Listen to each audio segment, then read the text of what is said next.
그 중에서 이번 시간에 다루는 내용이 성경 말씀의 보존에 대한 겁니다.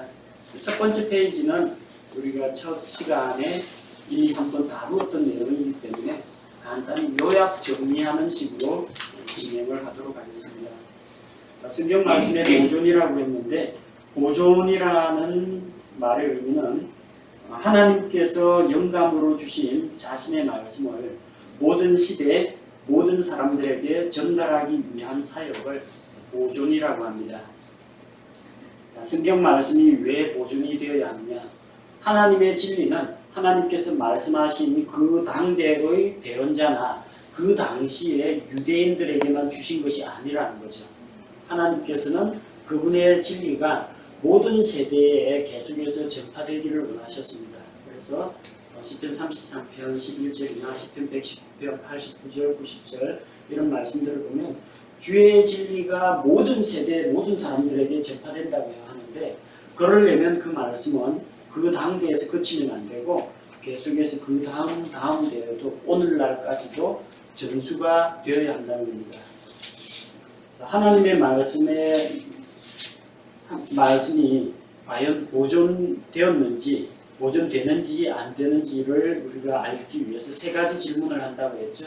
첫 번째, 하나님께서 자신의 말씀을 보존하겠다는 약속이 있는가? 약속이 기록되어 있습니다. 세 번째에서 다시 다루겠습니다. 자, 그러면 하나님께서 그렇게 자기의 말씀을 보존하겠다고 하셨는데 보존하실 능력이 있는가? 능력이 있는 분이라고 믿으시면은 이 말씀이 보존되었다라고 받아들이고 보존된 성경이 어딘가에 있을 것이다. 그 성경이 어느 것이냐 찾으시면 됩니다. 하나님께서 그 말씀을 보존하실 능력이 없다. 이런 분들은 하나님을 무능한 분으로 만듭니다. 예레미야 32장 17절에서는 뭐라고 합니까? 주께서 큰 능력으로 또 드신 팔로 하늘과 땅을 만드셨기 때문에 주에게는 너무 어려운 일이란 존재하지 않는 것이고, 요한계시록에서는 하나님, 주 우리 하나님을 전능하신 하나님이라고 이야기합니다. 모든 것을 하실 수 있는 하나님이라면 자신의 말씀이 훼손되지 않고 모든 시대에 모든 사람들에게 전수되도록 보존하실 능력이 있다는 겁니다. 자, 능력만 있어서는 안 되고 과연 하나님이 자신이 하신 약속을 지키시는 분인가? 자, 하나님께서 약속을 지키시는 분이라고 믿는 분들은 이 성경이 보존된다고 믿습니다. 그러나 하나님이 거짓말장이라서 성경을 보존하겠다고는 했지만 아마 약속을 어기고 안 하셨을 것이다 라고 믿는 분들은 오늘날 보존된 성경은 없고 세상에 있는 모든 성경은 다 불완전하고 그 바른 걸 알기 위해서는 신학자나 목사의 도움을 받아야 한다, 그렇게 생각합니다. 하지만 우리 성도들은 하나님께서 성경을 보존하신다는 약속을 믿고 또 보존하실 능력도 있으며 그 약속을 지킬 의지도 있는 분이라고 믿기 때문에 오늘날 우리 손에 하나님께서 보존하신 말씀을 주셨다라고 믿고 있습니다. 시편 12편 6절과 7절 말씀을 보면 주의 말씀들은 순수한 말씀들이니 흑도강 위에서 정지하여 7번 순수하게 만든 은 같도다. 오 주여, 주께서 그것들을 지키시며 주께서 그것들을 이 세대로부터 영원히 보존하시리이다. 말씀 보존에 대한 약속이죠. 여기서 두 번째 구절 7절에 나오는 오 주여 주께서 그것들을, 이 부분이 개역성경에는 그들을 지키시며로 바뀌어 있습니다. 그러니까 그 앞쪽에 나오는 신실한 자가 땅에서 끊어진다라고 했는데 시편 기자가 살았던 당시에는 신실한 자들을 지켜주신다는 거예요. 그리고 신실한 자들을 이 세대로부터 영원히 보존한다고 했습니다. 그러려면 시편 기자가 살아있을 때 그가 언급했던 그 신실한 자들이 벌써 BC 지금으로부터 BC 몇 년 전입니까? 신약시대 2000년에다가 약 3000년 이상 살고 있는 사람이 있어야 합니다. 이스라엘 사람으로서. 이 세대로부터 영원히 보존한다고 했으니까 안 죽고 영원토록 살아야 된다는 거죠. 하지만 아무도 없어요. 시편 기자가 이 말씀을 기록할 당시에 있던 그런 신실한 자들은 남아있지 않습니다. 뭐가 남아있습니까? 말씀. 순수한 말씀들이 남아있습니다. 그래서 그들이 아니라 그것들을 앞에 나오는 말씀들을 복수로 되어 있는 그 말씀들을 지키신다라는 이야기입니다. 그래서 이 말씀은 영원히 보존된다는 약속이 기록되어 있고 시편 119편 89절 90절 보니까 오 주의 말씀은 영원히 하늘에 정착되었사오며 주의 신실하심은 모든 세대에 이르나이다. 이 말씀을 보니까 이 말씀이 영원하다고 했습니다. 그리고 모든 세대에 주의 신실하심이 이 말씀을 통해서 전수될 수가 있습니다. 그러자면은 오늘날 이 세대까지 그 말씀이 보존되어야 한다는 겁니다. 이사야 40장 8절 풀은 마르고 꽃은 시드나 우리 하나님의 말씀은 영원토록 서리라 하라. 하나님의 말씀은 영원하다고 성경이 증언하고 있습니다. 마태복음 24장 35절 하늘과 땅은 없어지겠으나 내 말들은 없어지지 아니하리라. 하나님은 내 말들이 없어지지 않는다고 이야기하고 있고 자유주의 신학자들은 이 하나님의 말씀은 전해 내려오는 과정에서 훼손되고 분실되고 그래서 완전한 말씀이 없다라고 이야기합니다. 그럼 우리는 누구를 믿어야 합니까? 우리는 하나님이 하신 성경 말씀을 믿을 수밖에 없습니다. 특별히 마태복음 24장 35절은 예수님께서 직접 하신 말씀입니다. 따라서 예수님이 거짓말장이가 아니라면 하나님의 말씀은 없어지지 않고 보존되었다는 것을 우리가 믿을 수가 있습니다. 마태복음 4장 4절에 마귀의 공격에 대해서 예수님께서 대답하십니다. 기록하였을 때 사람이 빵으로만 살 것이 아니요 하나님의 입에서 나오는 모든 말씀으로 살 것이라고 했습니다. 하나님의 입에서 직접 나온 모든 말씀으로 사는데 그 모든 말씀이 보존이 안 되고 일부가 훼손되고 단어가 바뀌고 그래서 완전한 말씀이 없다는 모든 말씀이 없습니다. 그럼 아무도 살 수가 없다라는 이야기입니다. 하나님께서는 자신의 약속을 지키시기 때문에 이 성경 말씀은 반드시 보존된다라는 것을 우리가 믿을 수가 있습니다. 반면에 이 성경 말씀이 보존되지 않도록 훼손시키는 자들이 나올 것을 성경은 이야기하고 있습니다. 하나님의 말씀을 변개하는 작업은 이미 에덴 동산에서부터 시작이 되었습니다. 마귀가 하나님의 말씀을 의심하게 하고 의문을 제기하고 말씀을 부정합니다. 하나님께서 뭐라고 말씀하셨습니까? 동산에 있는 각종 나무에서 나는 것은 내가 마음대로 먹어도 되나 선악을 알게 하는 나무에서 나는 것은 먹지 말라고 했습니다. 먹는 그날에 내가 반드시 죽으리라고 말씀했습니다. 그런데 마귀는 도전을 합니다. 여자에게 말하기를 하나님이 참으로 정말로 너에게 동산에 있는 모든 나무의 열매를 먹지 말라고 하셨느냐. 하나님의 사랑을 의심하게 만들죠. 그러자 여자가 말하기를 하나님의 말씀에 더하고 빼고 하면서 자기 나름대로 하나님의 말씀을 전달하려고 애를 씁니다. 대충 의미만 통하면 되는 거 아니냐 그러면서 단어들을 바꾸고 빠뜨리고 첨가합니다. 어떻게 성경 말씀이 바뀌었습니까? 우리가 먹어도 되나 먹을 수는 있으나 하나님은 마음대로 먹으라고 했는데 먹어도 되나 먹어도 되긴 하지만 뭔가 좀 아쉬운 게 있죠.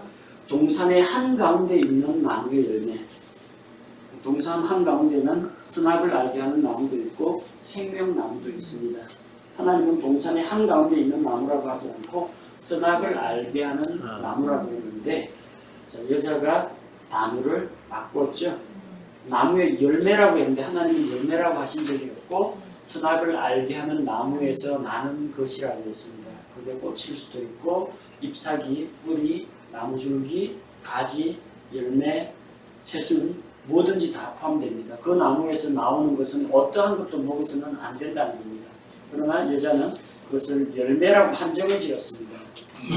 그리고 너희는 그것을 만지지도 말라. 하나님이 만지지 말라는 말은 하신 적이 없습니다. 자기 마음대로 말씀을 추가한 겁니다. 너희가 죽을까 염려하노라. 죽을까 염려하노라가 아니라 반드시 죽으리라. 이렇게 말씀을 훼손시키고 변별을 하니까 어떻게 됩니까? 바른 믿음 가운데 서 있지를 못하죠. 사탄이 공격합니다. 어떻게 공격합니까? 너희가 결코 죽지 아니하리라. 하나님은 반드시 죽으리라. 여자는 죽을까 염려하노라. 미적미적한 태도를 보이니까 사탄이 강하게 치고 들어옵니다. 결코 죽지 아니하리라. 이렇게 이 공격에 넘어갔습니다. 그들이 왜 범죄했습니까? 하나님의 말씀을 정확하게 암송하고 정확하게 간직하지 못했기 때문에 그런 일들이 일어난 것입니다. 구약시대 악한 왕 중에 여호야김이라는 왕이 있습니다. 예레미야 대언자가 하나님의 말씀을 기록한 두루마리, 최초의 자필 원본 성경이죠. 그 성경을 왕이 가지고 와서 자기 앞에서 낭독을 하도록 합니다. 낭독을 하도록 하는데 한 구절 한 대목을 낭독을 할 때마다 왕이 작은 칼로 그걸 잘라가지고 화롯불에 태워버립니다. 하나님의 말씀이 그 순간 태워져서 말씀을 기록한 두루마리가 사라졌습니다. 그럼 하나님의 말씀 보존이 안 되고 사라졌느냐? 하나님께서 바룩을 통해서 예레미야가 구전으로 전한 그 말씀을 그대로 다 기록하도록 합니다. 사람들 보기에는 화롯불에 성경을 태워버리면 최초의 자필 원본이 사라지면 더 이상 예레미야가 전하는 말씀이 사람들에게, 유대인들에게, 그 이웃에 대해 전달이 안 될 거라고 생각했지만 그 모든 말씀은 성경의 저자이신 하나님에게는 다 남아 있습니다. 그래서 하나님이 또 그 말씀을 주십니다. 그래서 2차로 두루마리에 다시 기록하도록 하십니다. 그래서 우리가 가지고 있는, 여러분 가지고 있는 성경에 예레미야가 이 성경이 남아있는 겁니다. 사람은 하나님의 말씀을 훼손하지만 하나님은 얼마든지 완전한 말씀을 보존해 주실 수 있다는 것을 보여줍니다. 성경 말씀이 기록되던 그 당시 사도들의 시대에도 이미 하나님의 말씀을 훼손하는 자들이 나왔습니다. 고린도후서 2장 17절을 보니까 그 당시에도 거짓 사도와 거짓 교사들이 나타나서 하나님의 말씀을 부패시키는 자들이 나왔다고 합니다. 그러나 우리는 하나님의 말씀을 부패시키는 자가 되지 않고 바른 말씀을 전한다라고 사도 바울이 이야기하죠. 이런 사람들이 훼손시키고 없애려고 하고 변개시키려고 하지만 그럼에도 불구하고 하나님께서는 훼손되지 않은 온전한 본문 말씀을 우리에게 주실 수가 있다는 겁니다. 구약 성경은 유대인들이 맡아서 전해 내려오고 있습니다. 그런데 유대인들을 미워하는 히틀러의 부하 루돌프 키텔이라는 사람이 전통 마소라 본문에서 페이지당 15개에서 20개씩 성경 말씀을 변개를 합니다. 그래서 나온 사본이 BHK라고 해서 비블리아 헤브라이카 키텔, 그리고 거기에서 다시 발전한 게 비블리아 헤브라이카 스튜트가르텐시아라는 BHS, 벤 아세르 마소라 본문입니다. 마소라 본문이 다 똑같은 게 아닙니다. 정통 유대인들을 통해서, 유대인 서기관들을 통해서 전수되어 내려오는 정통 마소라 본문이 있고 거기에서 변개가 된 벤 아세르 마소라 본문이 있습니다. 오늘날 대부분의 영어 성경, 현대 역본들, 개혁 성경 이런 것들은 전부 다 이 BHS 여기에 기초해서 번역된 그런 성경들입니다. 신약 성경은 그보다 좀 복잡합니다. 구약은 유대인, 레위인, 서기관들만이 다룰 수 있는데 신약 성경은 하나님께서 유대인에게 맡기신 것이 아니라 신약 교회에 맡기셨습니다. 그래서 이 교회가 성경을 쭉 필사를 해서 내려오는데 신약 성경의 사본이 발견되는 곳이 크게 나누면 세 곳이 있습니다. 하나는 안디옥, 시리아 안디옥을 말합니다. 사도 바울의 선교 기지, 베이스 캠프가 되는 곳이 안디옥 교회죠. 그 안디옥에서 나온 안디옥 사본이 있고 이집트 알렉산드리아에서 나온 알렉산드리아 사본이 있습니다. 그리고 로마 바티칸에서 나온 로마에서 나온 사본들이 있습니다. 그런데 이 신약 성경을 변개시키는 그런 움직임이 어디에서 나타나느냐? 당시 세계에서 가장 큰 도시 중 하나로 꼽히던 이집트 알렉산드리아에서 교장이 클레멘트라는 사람이 알렉산드리아 학교의 교장입니다. 이 알렉산드리아 학파는 유대인들의 그런 사상은 물론이고 그리스 철학과 이교도들의 사상이 모두 다 결합된 그런 곳입니다. 그래서 여기에서 연옥설이라든지 만민구원설이라든지 믿지 않더라도 하나님이 모든 사람을 다 구원해준다는 만민구원설이나 지옥은 실제로 존재하지 않는다 이런 교리가 클레멘트라는 사람에 의해서 나왔습니다. 그리고 성경 본문 변개의 아버지라고 불리는 오리게네우스라고 하죠. 일반 신학교에서는 위대한 교부로 꼽힙니다. 교부, 교회의 아버지가 처치 파더라고 하는데 실상 이 사람은 성경 본문을 변개한 사람입니다. 그는 성경이 하나님께서 영감을 통해서 주신 것이라는 것을 믿지 않습니다. 다 후대 사람들이 짜집게 편집해가지고 만든 것이라고 봅니다. 그는 예수 그리스도는 하나님이 아니요 하나님에 의해서 창조된 존재로 보고 성령은 인격체가 아니고 역시 하나님에게서 의해 창조된 하나님의 에너지 영향력이라고 봅니다. 이 교리가 여호와의 증인들의 교리죠. 그리고 사람이 유아 세례를 받으면 세례받으면 거듭 나게 된 다음 세례 중생 교리를 가르친 사람도 이 사람입니다. 그리고 마지막에는 하나님과 사탄이 화해를 하고 사탄도 구원받는다고 주장을 했습니다. 자, 이런 사람이 오리겐인데 이 오리겐이 전수되어 내려오는 하나님의 교회 성경 신자들이 사용하던 그 신약 성경에서 자기 마음에 들지 않는 또 자기가 논리적으로 이해가 되지 않는 구절들을 삭제하거나 단어를 바꾸거나 자기 생각을 덧붙여서 성경을 만들어냈습니다. 그리고 콘스탄틴 황제의 명으로 유세비우스라는 로마 가톨릭 신학자가 바로 이 이집트에서 나온 오리겐이 만든 그런 사본에 근거해서 52여 개의 사본을 제작합니다. 왜냐하면 로마 가톨릭의 교리를 지지하고 또 이 교황권을 내세우기 위해서 기존의 성경을 변개시킬 수밖에 없었던 거죠. 제롬은 여기에서 라틴 벌게이트 역을 만듭니다. 근데 제롬이 이걸 번역하기 이전에 이미 라틴어 성경이 나와 있습니다. 그 구라틴어 성경입니다. 근데 제롬이 만든 것은 흔히 우리가 라틴 벌게이트역, 불가타 역이라고 부르죠. 이거는 이제 변개된 성경에서 나왔는데 이 라틴 벌게이트 역이 그 당시에는 가톨릭 교회의 표준 성경이 됩니다. 이 제롬이라는 사람은 성인 숭배, 로마 교황청에 의해서 성인으로 추서가 된 그런 사람들의 유골이라든지 그런 사람들에게 죽은 성인들에게 기도하면 그 성인들이 뭐 공덕을 나눠줘서 구원을 해준다라든지 이런 잘못된 교리를 만든 사람이고 그래서 죽은 자를 위한 기도가 나오는 거죠. 그리고 마리아가 영원토록 처녀의 몸으로 살았다라는 영원한 동정녀 교리도 실상은 이 제롬이라는 사람에게서 나왔습니다. 그리고 그 다음에 웨스트코트와 호르트라는 두 신학자가 웨스트코트는 영국 성공의 주교였고 호르트는 캠브리지대 교수인데 둘 다 로마 가톨릭의 영향을 받은 사람입니다. 이 사람들은 성경에 나오는 창세기에 나오는 하나님의 창조기사 에덴 동산 이야기를 동화나 신화로 간주하고 믿지 않는 사람들입니다.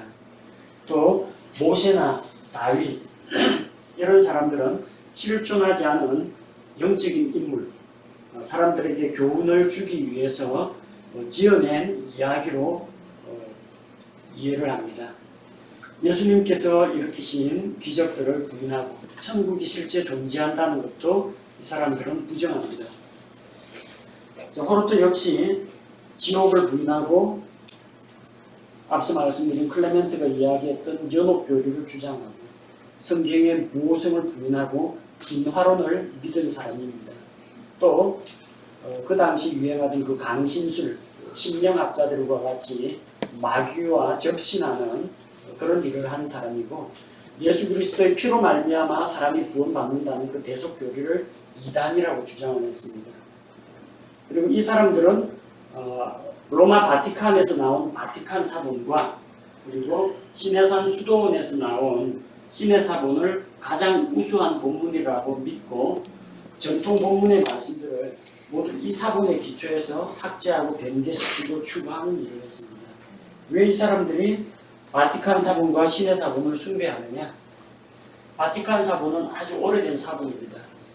대부분의 신약 성경 사본들이 다 7세기에서 10세기 정도면은, 저 로마 가톨릭 사본들은 4, 5세기 사본들이 있어요. 왜 그게 가능하냐? 신약 교회가 어떤 사본을 봤을 때, 이게 하나님의 말씀이 아니다 하면 그 교회에서 쓰지를 않습니다. 그러니까 바티칸 서버에 먼지 하나 안 쌓이게 곱게 보존이 되어 있는 거예요. 보존 상태가 아주 양호합니다. 그것도 비싸게 송아지 가죽, 벨룸이라고 하는 송아지 가죽을 표지를 해가지고 잘 보존되어 있습니다. 오래되어 있으니까 좋은 사본이라고 믿는 거죠. 시내산 사본도 마찬가지입니다. 티셴도르프라는 학자가 시내산 수도원을 방문했다가 그 수도사들이 불쏘시개로, 석탄불 안 붙을 때 종이 같은 해가지고 불쏘시개로 쓰잖아요. 불쏘시개로 뭔가 양피지를 뜯어가지고 쓰는 걸 봤어요. 자세히 보니까 글자가 있는데 보니까 그게 신약 성경이에요. 그래서 빨리 이거 불 끄고 제 가운데서 끌어내가지고, 그래서 일부는 훼손되고 일부 남은 걸 가지고 이게 성경 말씀이라는 걸 알아보고 그 구조해낸 게 시내산 사본이에요. 수도사들이 거기서 말씀과 기도로 경건 생활을 한다고 하면 이게 성경인지 아닌지도 모르는 사람들이 그걸 가지고 있었다는 이야기예요. 신약교회에서는 그런 사본들을 쓰지를 않습니다. 그러니까 보존 상태가 대부분 다 양호하고 성경도 모르는 사람들이 그런 사본들을 가지고 있는 거예요. 신약교회 사본은 오래된 사본이 있을 수가 없습니다.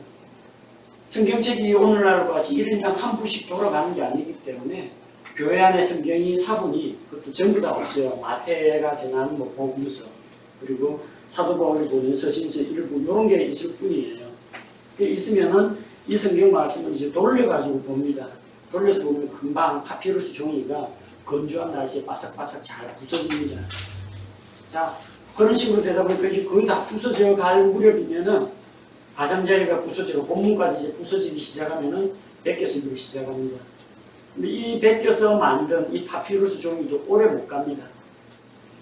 계속 돌려보고 열심히 사용하다 보니까 또 없어지는 거죠. 그러니까 오래된 사본이 안 남고, 그렇게 부서지고 파손된 사본은 다 땅에다 다 묻어버립니다. 그래서 자꾸 최신판 사본들이 나오는 거죠. 그러다 보니까 오래된 고대 사본이 안 나오고 다 비교적 최근의 사본들만 남아있을 수밖에 없는 겁니다. 그런데 신학자들이 가지고 있는 전제 조건이 뭐냐면은, 오래된 사본이, 그래도 오래된 사본이 그 이후 사본보다 몇 차례 안 옮겼기 때문에 최초의 잡힐 원본에 더 가까울 것이다 라고 이제 생각을 하는 겁니다. 자, 이런 잘못된 가정 때문에 왜 오래된 사본이 남아있겠어요? 아무도 안 건드리니까, 아무도 안 읽으니까, 성경으로 대우를 못 받으니까 서고에만 꽂혀 있는 거죠. 그 잘못된 가정 때문에 개혁성경에 보면 어떤 고대 사본에 의하면, 보다도 오래된 사본에 의하면, 믿을 만한 사본에 의하면 나눠주에 달려있는 그런 것들이 전부 다 무슨 이야기냐면, 시내산 사본에는 이 구절이 없음, 바티칸 사본에는 이 구절이 없음, 그 이야기입니다. 구체적으로 시내산 바티칸이라고 언급은 안 했지만 신약 성경에 보면은 어떤 사본에는 없음, 어떤 사본에는 있음, 이런 이야기가 있는데요. 그 어떤 사본이라는 것들이, 그리고 어떤 것은 또 도저히 떼를 수 없어가지고 넣어두고 바로 쳐놓은 게 있어요. 바로를 분명히 넣어놓고 어떤 사본에는 이 구절이 안 들어가 있다라고 이야기하는 그런 것들도 그 개혁성경이나 개정개혁이 어디에 근거를 두고 있느냐. 웨스트포트와 포르트가 만든 1881년에 만든 비평 본문에 기초해서 이야기하는 겁니다. 시내산과 바티칸 사본이 더 훌륭하다. 그런 전제하에서 이 비평 본문을 만들었기 때문에 그들이 원래부터 성경 신자들이 교회에서 사용하고 있던 바로 그 사본을 부정하기 위해서 그렇게 만들어낸 겁니다. 하나님께서 자신의 말씀을 보존하신다라고 분명히 말씀하셨는데도 불구하고 현대 이 자유주의 신학자들은 절대적으로 완전하게 보존된 성경은 존재하지 않는다라고 믿습니다. 그래서 계속해서 새로운 판이 나옵니다. 영어 성경이 새로운 판이 나오는 게 아니고요. 그리스어로 된 신약 성경이 자꾸 네슬 알란드 판이라고 하죠. 네슬 알란드 판, 미국 UBS, 유나이티드 바이블 소사이어티, 연합성서공회에서 나오는 것들이 자꾸 새 판이 나옵니다. 그럼 뭘 말합니까? 이 사본 가운데에서 어떤 추가 사본이 발견됐다. 이 여러 가지 사본 중에서 현재는 이걸 쓰고 있는데 이 사본이 더 맞는 것 같다는 그리스 본문이 바뀌는 거예요. 그 바뀐 본문을 가지고 영어 성경을 번역하니까 영어 성경이 계속 바뀌는 겁니다. 똑같은 NIV라고 개정계획만 나와가지고 4차례나 바뀌었습니다. 1년 사이에 나오자마자 4번 바뀌었어요. 왜? 전혀 준비가 안 돼 있는 가운데서 번역을 하다 보니까 엉터리로 번역하고 무책임하게 실수로 잘못 번역하고 이런 것들이 수두룩하게 이제 나오는 거죠. 자, 계속해서 해마다 바뀌는 성경이 좋겠습니까? 아니면 변치 않고 고정되어 있는 성경이 좋겠습니까? 그럼 각자 선택의 문제에 맡기도록 하겠습니다. 저는 하나님의 말씀이 흠없이 보존되어 있기 때문에 내가 이것을 믿고 있고 우리 선조들도 이것을 믿었고 앞으로 올 이후 세대도 나와 똑같은 믿음을 가질 것이다. 이 성경을 통해서 그런 확신을 가지고 있습니다. 성경 말씀이 하나님의 진리인데 진리가 계속해서 이랬다 저랬다 변한다면 우리의 믿음은 굳건하게 바로 설 수가 없다는 이야기입니다. 그래서 우리는 성경이 보존된다라는 하나님의 약속의 말씀을 믿습니다. 첫 번째 시간은 여기까지 하고요. 잠깐 쉬었다가 구약 성경과 신약 성경 각각 어떻게 보존되어 오는지 성경 보존의 역사에 대해서 조금 알아보도록 하겠습니다. 역사에 대해서 살펴보면 구약 성경은 하나님께서 유대인들에게 맡겼습니다. 로마서 3장 1절 2절에 보니까 그런즉 유대인의 나음이 무엇이냐 할례의 유익이 무엇이냐 범사의 여러 가지로 많은데 그 중에서 가장 어떤 되는 것은 그들이 하나님의 말씀을 맡았기 때문이라. 말씀을 맡은 것이 유대인들입니다. 그래서 제사장들이 이 성경을 보관했다는 것을 신명기 17장 18절에서 19절을 보면 알 수가 있죠. 이스라엘의 왕을 세우는 규례에 대해서 나오는데 그가 왕위에 오르거든 레위인 제사장 앞에 보관되어 있는 이 말씀을 한두를 필사해서 평생에 자기 옆에 두고 읽으라고 성경이 이야기하고 있습니다. 그래서 신명기 17장 18절 보니까 그가 자기 왕국의 왕좌에 앉거든 그는 자기를 위해 레위 사람 제사장들 앞에 있는 그것에서 이 율법을 책으로 한 권 필사하여 평생토록 자기 곁에 두고 그 안에 것을 읽어서 주 자기 하나님 두려워하기를 배우며 이 율법의 모든 말과 이 법규를 지키고 행할 것입니다. 왕의 필사본이 있고요. 그 다음에 신명기 6장 9절에 보니까 이스라엘의 아버지들 역시 말씀을 가지고 있습니다. 신명기 6장 6절 이하에 이날 내가 내게 명령하는 이 말씀들을 내 마음속에 두고 너는 그것들을 내 자녀들에게 부지런히 가르치며 내가 내 집에 앉을 때든지 길을 걸을 때든지 누울 때든지 일어날 때든지 그것들을 말할 것이며 너는 또 그것들을 내 손에 메어 표적으로 삼고 내 눈 사이에 두어 이마에 표로 삼으며 또 내 집의 기둥과 내 문에 기록할지니라. 역시 성경 말씀이 이런 식으로 보존되어 내려오고 있다는 겁니다. 신명기 11장 18절에서 20절에도 같은 말씀입니다. 말씀을 내 집 문기둥과 내 문에 그것들을 기록하라. 뭐가 있으니까 책으로 사본이 있기 때문에 자기 집에도 기록하고 아이들에게 가르칠 수가 있는 거죠. 자, 이 성경 말씀을 전수해서 전달해서 내려오는 사람들을 소페림이라고 합니다. 유대인 랍비들 소페림이라고 합니다. 이 소페림들이 성경을 이제 필사를 하고 뒤에 마소라 학자들이 어떤 역할을 하느냐면 구약 성경에 나오는 구약은 히브리어 글자가 좀 자음만 있습니다. 자음만.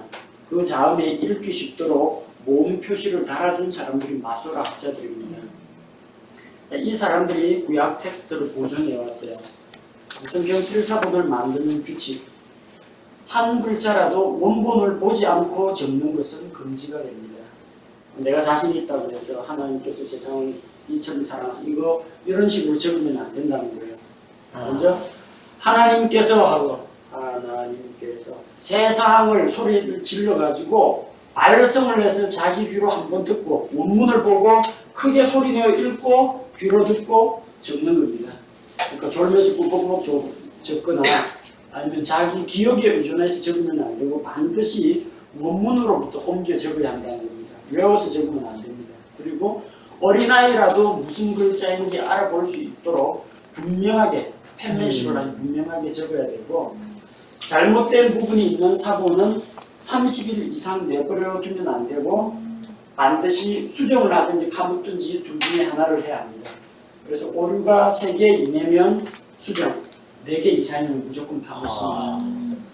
두루마리, 이사야 두루마리 잘 옮겨졌다가 65장까지 잘 썼는데 66장 가가지고 막 버벅대다가 몇 개 틀렸다 하면은 지금까지 쓴 거 다 무효입니다.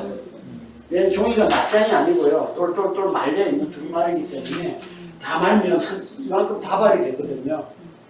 그래서 일부만 고칠 수가 없기 때문에 두루마리 다 폐기하고 새로 써야 됩니다. 그것을 기꺼이 감내했다라는 거죠.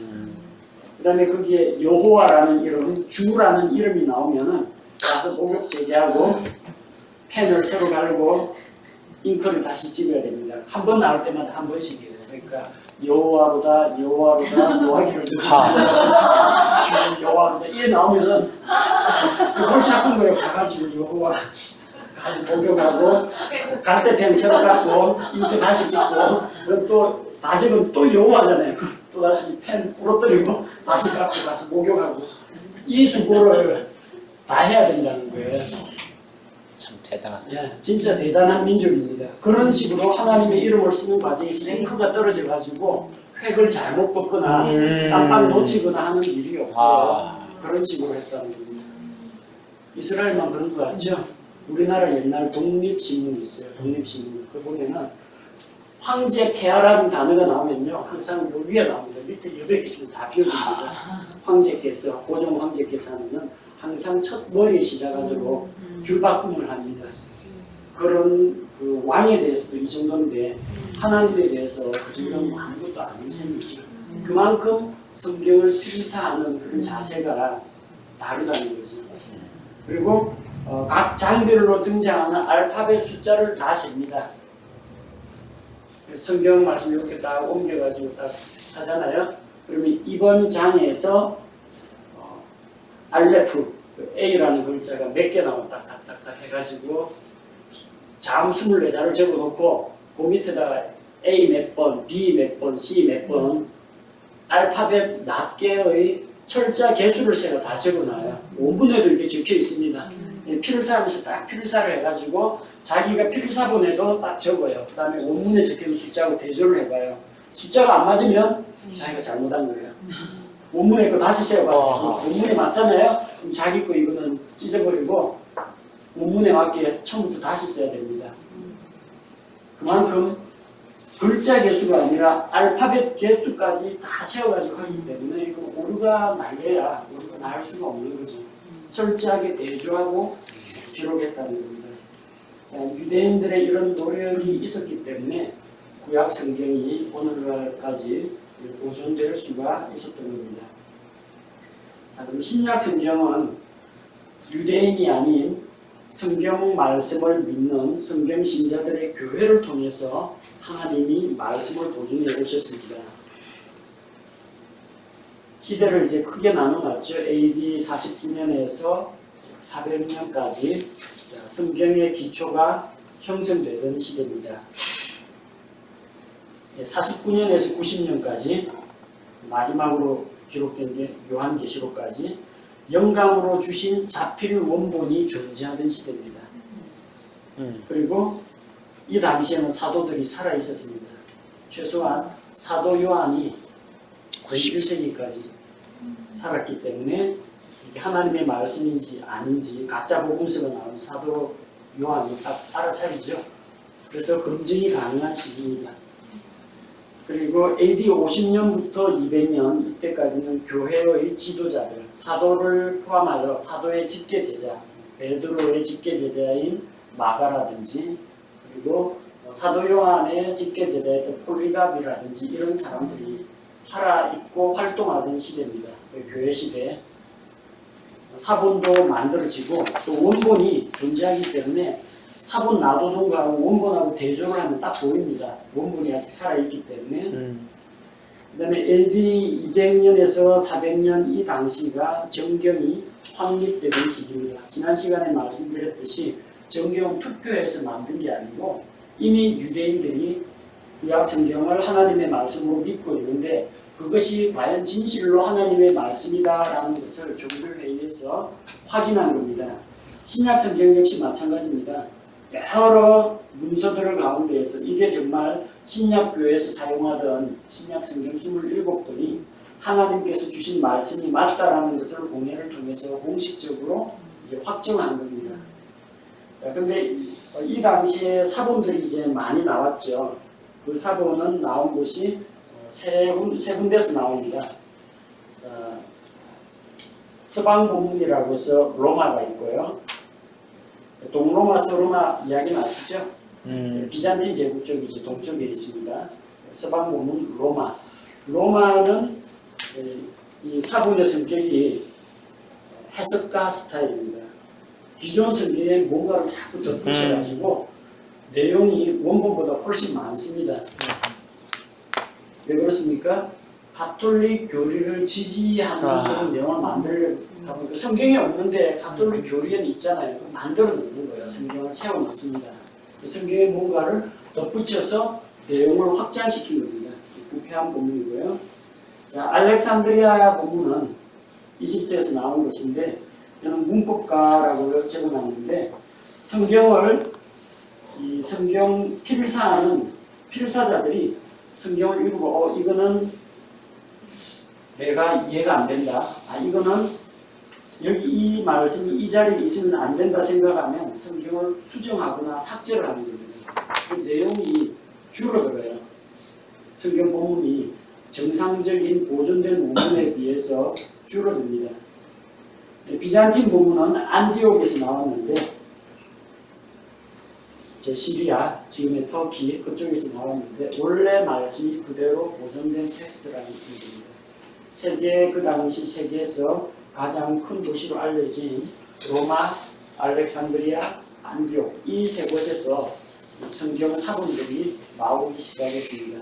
그래서 이 사본들이 AD 400년부터 1516년 요 당시에는 시간이 많이 흘렀죠. 고대 파피루스 같은 이런 것들은 이제 거의 다 부서지고 사본들만 남아있는 사본들의 시대입니다. 자필 원본은 안 남아있습니다. 자필 원본을 기록한 사도들도 300~400년씩 사는 사람 없죠. 다 죽었습니다. 그런데 누가 이것을 검증했느냐? 교회가, 신약교회가 이 잘못되고 부패한 사본들, 잘못된 교리를 가르치는 사본들을 다 거부합니다. 아무도 안 쓰죠. 아무도 안 읽어보니까 책이 깨끗합니다. 사용하는 사람이 없어서 상태가 양호한 그런 사본들이 남습니다. 부패한 사본들은. 로마 가톨릭은 가장 오래된 사본이 좋은 사본이라고 하는데 오래됐다고 해서 좋은 것이 아니라는 거죠. 왜 오래됐느냐? 아무도 안 보기 때문에 잘 보존되어 있어서 그렇습니다. 그런데 1453년에 콘스탄티노플이 함락이 됩니다. 이 비잔틴 제국의 수도죠. 그래서 오스만 투르크족 세계사 시간에 배웠죠. 셀주크, 투르크, 오스만 투르크죠. 우리 옛날에 발해 민족 발해 국가 건설할 때 고구려의 유민과 누굽니까 돌골족, 돌골족이 투르크족입니다. 그래서 형제의 나라라고 하죠. 터키하고 우리가 그 투르크족에 의해서 이슬람 세력에 의해서 콘스탄티노플이 이제 함락이 됩니다. 그래서 여기 비잔틴 제국에 즉 안디옥에 있던 성경 사본들이 전부 다 그리스어를 쓰는 크리스천들이 성경 들고 나라가 망하니까 유럽으로 다 건너갑니다. 서쪽으로 건너갑니다. 그래서 서부에 하나님의 말씀이 본격적으로 전파되기 시작합니다. 자, AD 1516년부터 1633년까지를 이제 이 시기가 공인 본문의 형성 시기라고 합니다. 자, 이 당시에 에라스무스가 흩어져 있던 그리스 사본들을 가지고 집대성해서 신약 성경을 체계적으로 편성을 하죠. 그리고 스테파누스, 베자, 엘제비어 이런 사람들이 후속 작업을 합니다. 이 사람들의 작업은 서로 모순되지 않고 결국 이 사본들을 가지고 검증을 해보고 다른 거하고 대조를 해보니까 에라스무스의 그리스 본문이 옳다라는 것이 이제 확정이 됩니다. 자, 거기에 기초해서 이런 수용 본문에 기초해서 1611년 킹 제임스 성경이 등장합니다. 이 시기에. 자, 공인 본문이라는 것은 누가 어떤 공무원이 공적기관이 인정을 해줬다라는 그런 이야기는 아닙니다. 공통적으로 신약교회가 수용을 했다라는 이야기입니다. 많은 사람들로부터 이게 과연 하나님의 말씀이다라는 그런 확정을 얻었다는 거죠. 그리고 1633년부터 1831년 발견과 의심의 시대입니다. 이 시기가 이제 계몽주의 사상 나오고 합리주의, 근대 이성주의 이런 철학들이 등장하던 시기죠. 그래서 인본주의 철학과 과학적 도구들을 사용해서 성경 말씀을 마치 고문서, 호모의 일리아드, 오디세이 분석하는 것처럼 그런 식으로 고증을 하고 해석을 하던 그런 시기입니다. 성경이 하나님의 입에서 직접 나온 하나님께서 영감으로 주신 말씀이다. 그런 걸 믿지 않고 마치 고문서처럼 떠돌아다니던 여러 문서 조각들을 후대 사람들이 편집하고 또 후대 사람이 누가 수정하고 추가 보완해가지고 성경이 형성되었다라고 이렇게 믿는 사람들인 거죠. 과학적 도구라는 게 이제 어떤 걸 이야기하느냐면 마태, 마가, 누가, 요한복음이 예수님에 대한 복음서잖아요. 조금씩 다릅니다. 특히 이제 요한복음은 아주 다르고 마태, 마가, 누가는 공통의 관점으로 이 예수 그리스도의 생애에 대해서 다루기 때문에 공관복음이라고 하는데 이 공관복음을 보니까 마태에 있는 게 마가에도 있고 그게 누가에도 있다라는 거예요. 성경 저자는 하나님이시며 성경 기록자가 다른데 왜 겹치는 부분이 나오느냐, 그러면서 왜 완전히 같지는 않느냐, 이걸 가지고 그리스 옛날 고문서들 호모의 일리아드, 오디세이 분석하는 식으로 분석을 한 겁니다. 아마도 마가복음이 제일 먼저 생겼는데 그걸 보고 이제 마태가 옮겨 적었다. 그리고 마태 것을 보고 누가가 뺏겨 적어가 누가복음이 이렇게 양이 많아졌다. 이런 견해가 있고, 그 반대로 마태가 먼저 적었는데 마가가 그거를 요약 정리해서 축소판으로 짧게 마가복음을 만들었다. 이런 견해도 있고, 정체불명의 어떤 구전되어 나오는 이야기가 단편들이 있는데 그런 것들이 부분적으로는 마태에게, 부분적으로는 마가에게 전해졌을 것이다. 이런 식으로 보는 견해도 있다라는 거예요. 그래서 하나님께서 직접 영감을 통해서 성경 기록자에게 주신 말씀이 아니라 그냥 일반 사람들이 저술한 여러 고대 문학 작품들이 흩어져 내려오다가 후세대 교회 사람들에 의해서 편집되어 가지고 성경이 나왔을 것이다 라고 보는 견해입니다. 인문학에서 다루는 고문서 비평을 하나님의 말씀인 성경에 그대로 적용해서 나온 게 바로 문서 비평, 본문 비평이라는 겁니다. 그래서 1831년 이후로 지금까지가 이제 비평의 시대입니다. 라크만이나 피터 럭크만 아닙니다. 라크만하고 트레겔레스, 티션도르프 이야기했죠. 신해산 수도원에서 그 불쏘시개로 쓰던 그 성경 신해산 사본 발견한 사람, 그리고 웨스트코트와 호르트 이런 인본주의 학자들이 성경 말씀을 계속해서 비평하고 자기들의 그 인문학적인 문학 작품 분석하는 그 잣대를 가지고 분석하고 하나님의 말씀을 논단한다는 겁니다. 그들이 믿기에 하나님이 자신의 말씀을 보존하신다라는 그 성경 말씀을 믿지 않기 때문에 이 세상에는 완전한 성경 본문은 없으며 하나님이 잃어버린 말씀을 신학자들이 계속 연구와 발견을 통해서 성경을 복원하자라는 그런 주장을 하고 있습니다.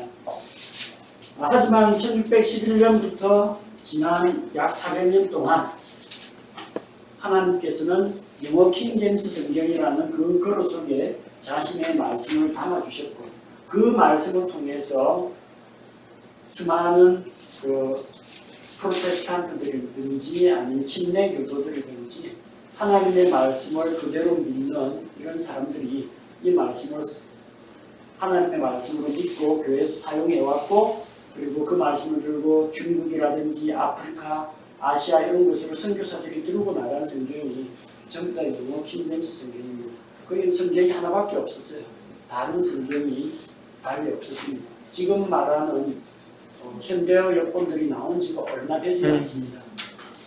1881년에 웨스트코트 호르트의 비평 그리스 본문이 나왔고 거기에서 RV Revised Version이 나왔고 그게 미국으로 건너가서 ASV American Standard Version이 되고 그게 새로 번역돼가지고 New American Standard Bible NASB가 되고 그리고 그 RV가 영국에서는 RSV가 되고 지금은 NRSV가 되고 그리고 미국에서 NASB가 나온 이후에도 한참 뒤에 지금으로부터 약 45년 그 정도 전에 NIV 성경이 나옵니다. 그러니까 그 이전에는 그 킹제임스 성경이 세계에서 그 유일한 성경이었다고 볼 수가 있죠. 최근 한 120년 그 범위 안에 여러 가지 현대 비평 본문들이 나온다는 거예요. 그런데 그 비평 본문들은 계속해서 수정판, 증거판, 업데이트판 이런 것들이 계속해서 나오고 있고 지금도 계속해서 성경이 바뀌어가고 있다는 겁니다. 하나님의 말씀이 진리라고 했는데 학자들의 연구에 따라서 계속해서 본문이 바뀐다는 것은 대단히 안타깝고 불행한 일이라고 봅니다. 자, 우리가 지금 배운 내용을 간단히 정리를 하자면 하나님은 자기에 대한 진리를 계시하기를 우리에게 보여주기를 원하시는데 하나님의 영감이라는 것은 하나님의 진리를 정확한 문자 기록으로 남기기 위한 그 과정이 영감입니다. 계시의 말씀을 영감으로 주셨죠. 보존은 기록된 진리의 말씀을 모든 시대 모든 사람에게 전달하기 위한 하나님의 사역이라는 겁니다. 영감은 단 1회 주어졌습니다. 최초에 우리에게 하나님의 말씀을 주실 때 단 한 번 주어졌지만 보존은 그 이후 영원히 지속되는 과정입니다. 영감은 기적적인 방법으로 주어졌습니다. 어떻게 사람이 하나님의 말씀을 귀로 듣고 하나님의 말씀을 사람의 언어로 옮길 수가 있겠어요? 정말 기적적인 방법이라는 겁니다. 그리고 그 다양한 시대, 약 1600년이라는 시간 갭이 있고 왕과 교사와 목자와 어부와 군인과 실로 다양한 직업을 가진 사람들이 있는데 이 사람들이 각기 다른 시대에 다른 장소에서 기록했는데 계시로 주신 이 말씀이 영감을 통해 기록된 말씀이 놀랍게 조화와 통일을 이루고 있다라는 겁니다. 그 기적이 아니면 되겠습니까? 아멘. 근데 보존은 하나님의 초자연적인 기적이 아니라 하나님의 섭리 가운데서 보존하신다는 겁니다. 만약 이게 기적으로 보존하시면 어떤 일이 일어나겠어요? 성경 말씀이 한 글자도 최초의 파피루스가 썩지 않고 부서지지 않아야 합니다. 양피지 가죽이 변질되지 않고 불에 집어넣어도 타지가 않는 그런 기적이 일어나야 됩니다. 어느 인본주의 신학자가 성경 구절 한 구절 고침되고 이렇게 자기를 하나님이 벼락을 때려가지고 즉사시켜가지고 다시는 그런 짓을 못하도록 그런 짓을 하도록 해야 기적적인 구절이라고 할 수가 있는데 그러지가 않다라는 거죠. 수많은 사람들이 성경을 훼손하고 변개하고 칼로 잘라서 불태우는 사람도 있고 그러지만 하나님께서 인간의 역사 가운데에서 여러 사람들과 환경을 주관하셔서 그 말씀이 오늘날까지 흠없이 남아있도록 보존하셨다는 것이 이게 하나님의 섭리라는 겁니다.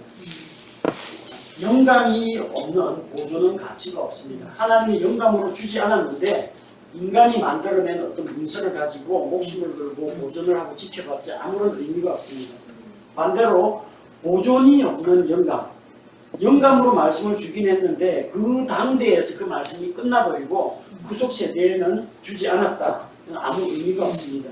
하나님이 모든 시대에 모든 사람에게 자신을 계시해 주시기 때문에 자, 우리는 최초에 하나님께서 대언자들과 사도들에게 주신 그 말씀이 히브리어와 그리스어로 기록되었다가 히브리어와 그리스어로 기록된 사본들 속에 그대로 남아있다가 영어 킹제임스 성경이 완전하게 보존되었다가 또 오늘날에는 우리에게 한글로 번역되기도 하고 또 하나님이 보존해 주신 구약과 신약의 그 사본들이 다른 언어로 또 번역되어서 하나님께서 결국은 자기의 말씀을 모든 시대, 모든 국가, 모든 민족에게 이 말씀을 주실 수가 있다라고 우리가 믿고 있습니다.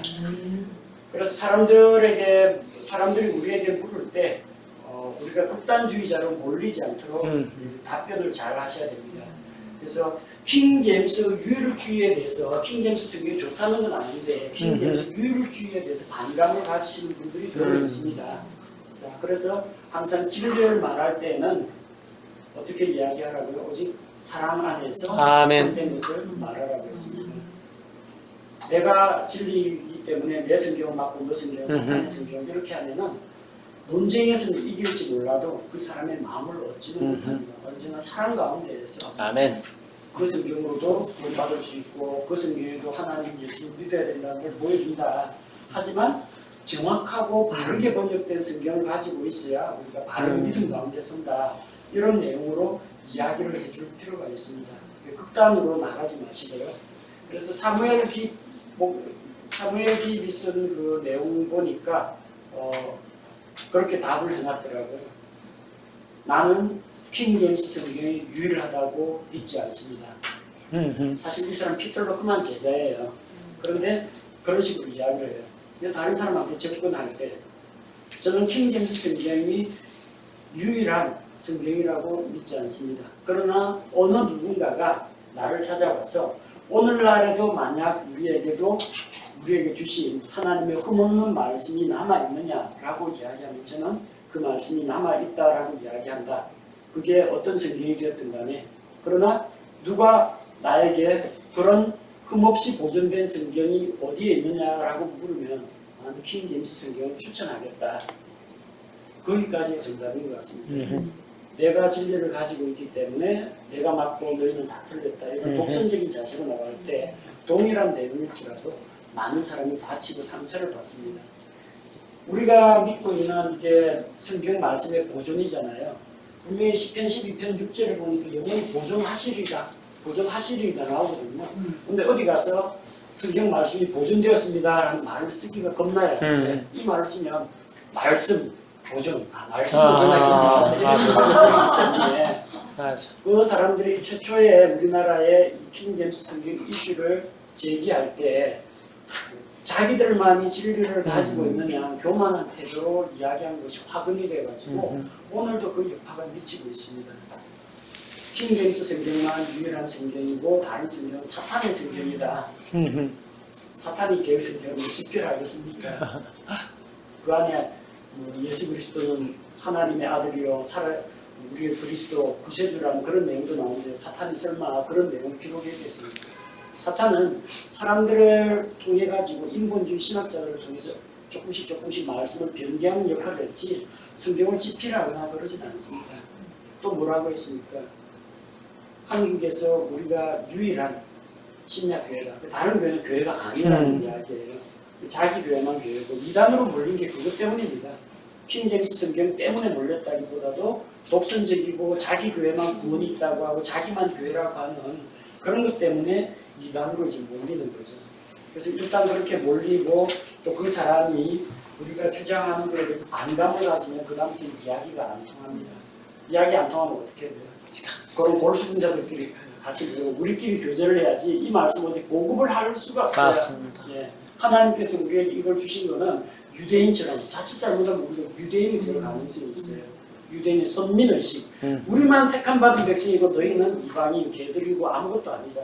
우리만 하나님의 율법을 가지고 있다. 이건 이방인들에게 절대 공개 안 하고 안 알려주고 제사장들만 가지고 있습니다. 일반 평민들은 만지지도 못합니다. 자칫 킹제임스 성경이라는 진리를 가졌다는 우리가 그런 유대인들과 같은 선민의식에 사로잡히지는 않는지 아멘. 조심해야 됩니다. 마태복음 25장에 어떤 이야기가 나오니까 달란트 비유가 나오죠. 달란트는 유대인의 화폐 단위입니다. 무게의 단위입니다. 그 달란트를 유대인에게 하나님께서 맡기셨죠. 마태복음 24장 종말에 대한 이야기입니다. 25장도 역시 종말 이야기입니다. 어떤 이야기 사이에 끼어 있어요? 열처녀 비유하고 양민족, 영속민족 비유 사이에 달란트 비유가 들어가 있습니다. 열처녀 이야기는 지상에서 환란기에 남아서 환란기를 통과하는 유대인들, 메시아의 지상 재림을 기다리는 유대인에 대한 이야기고요. 그 주인이 하늘에서 결혼식 마치고 돌아와서 땅에 내려오면 자기 종들 불러다가 결산 보고를 합니다. 그 유대인들이에요. 유대인들에게 달란트를 맡겼어요. 나중에 달란트 맡은 걸 가지고 결산하죠. 달란트 내발하니까 저 5달란트 갖고 5달란트 더 남겼습니다. 10달란트 있습니다. 잘하였도다. 착하고 신실한 종아. 내가 작은 일에 충성하였으니 내가 많은 것으로 내게 맡기리니 들어와서 내 주인의 기쁨을 참여하라.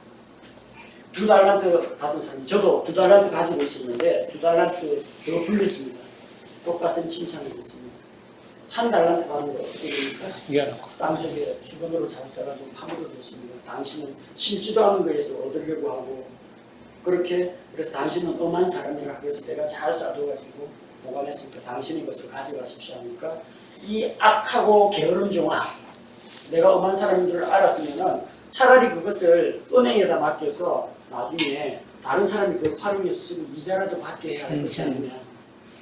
이 쓸모없는 무익한 종을 내쫓아서 바깥 어두운 곳에서 쫓아내서 거기서 슬피 울며 이를 갈게 하라고 내쫓습니다.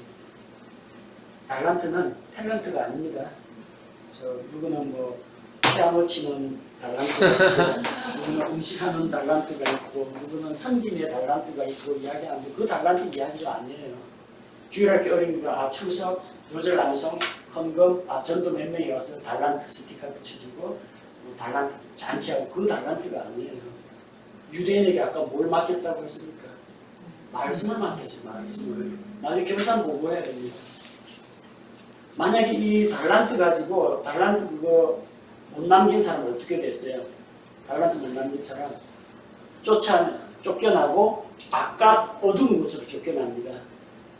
천년왕국 바깥 어두운 곳 축복 떨고 그러는 건 아니죠. 새하늘과 새 땅 거기는 빛으로 가득한 곳이지 어두운 곳이 없습니다. 바깥 어두운 곳으로 쫓아내서 슬피 울며 천국에서 슬피 울 일이 뭐가 있습니까?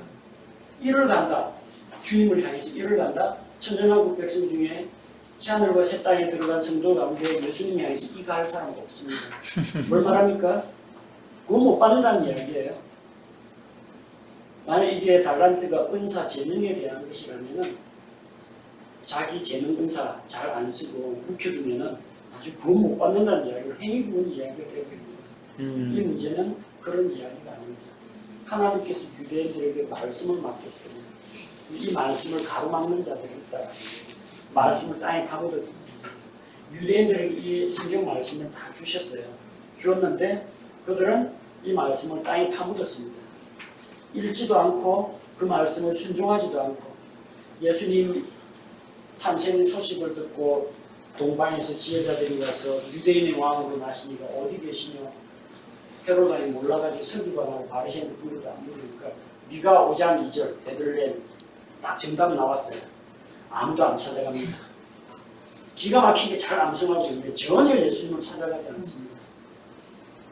성경에 그리스도 메시아에 대한 대언자들의 말씀 예수 그리스도하고 대조해 보면 딱 맞는데 전혀 그분을 받아들이지 않습니다. 자기들이 가지고 있는 욕심하고 기득권 이것 때문에 말씀을 가지고 다른 사람에게 나눠주지도 않고 결국 성경에서 말하는 왕국의 문을 가로막고 자기도 안 들어가고 다른 사람도 못 들어가게 하는 사람이라는 거예요. 말씀을 받아지면서 그런 사람들은 엄벌에 처해진다는 겁니다.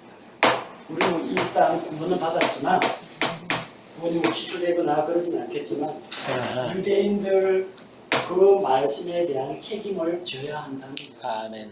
그리고 오늘날 신약교회로 적용을 하자면은 말씀을 감추어두고 자기도 그 말씀을 안 보고 순종 안 하고 다른 사람도 그 말씀에 접근 못하게 가로막는 그 사람들은 바리새인들 소경을 인도하는 자가 되어가지고 자기 제자 한 명을 만나면 자기보다 수십 배는 더 악한 지옥 자식을 만들어버리는 그런 사람들에 대해서는 반드시 엄중한 심판을 받게 된다는 경고의 말씀입니다. 우리는 그런 일은 당하지 않겠지만 예수님의 피로 은혜로 구원받았기 때문에 우리도 그런 유대인과 같은 선민의식에 빠져가지고 달란트를 감추어두거나 우리끼리만 모여가지고 저 사람들은 다 그냥 성경을 믿지 않는 사탄의 자식들이니까 우리끼리 공동체 만들고 이런 건 하면 안 된다는 거예요.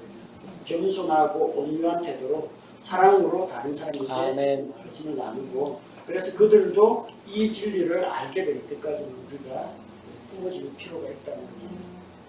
아마 아까 오신 그분도 자기 친구분이라는 그 사람에게서 상처를 좀 많이 받은 거예요. 자기는 개혁하고 개정개혁 쓰고 있는데 거기에 대해서 좀 공격적으로 성경은 이것뿐이다라고 하니까 그런 분들이 나중에 차츰차츰 깨달을 수 있도록 우리가 기회를 주는 것이 우리가 할 일이라고 생각합니다. 아멘.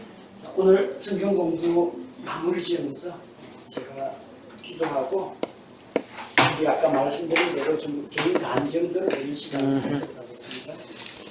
아버지 하나님, 성경 말씀이 보존되어야 한다는 성경의 약속들과 하나님의 능력과 하나님의 신실하심에 대해서 살펴보고 구약 성경과 신약 성경이 하나님의 섭리 가운데에서 오늘날도 흠없이 보존되어서 하나님의 진리가 모든 시대 모든 세계 사람들에게 이르게 된다는 사실을 우리가 거듭 확인했습니다.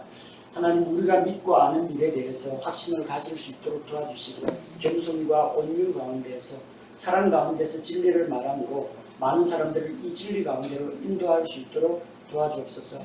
최초에 하나님께서 대언의 말씀으로 주신 그 말씀들이 자필 원본과 히브리어 그리스 사본들 속에 담겨져 있다가 그것을 다시 영어라는 그릇에 담으셨다가 오늘날까지 우리에게 보존해 주신 그 사실을 우리가 믿음으로 받아들입니다.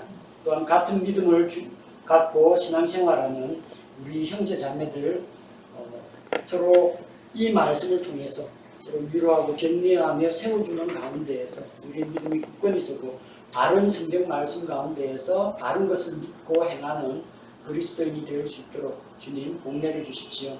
예수님의 이름으로 기도합니다. 아멘.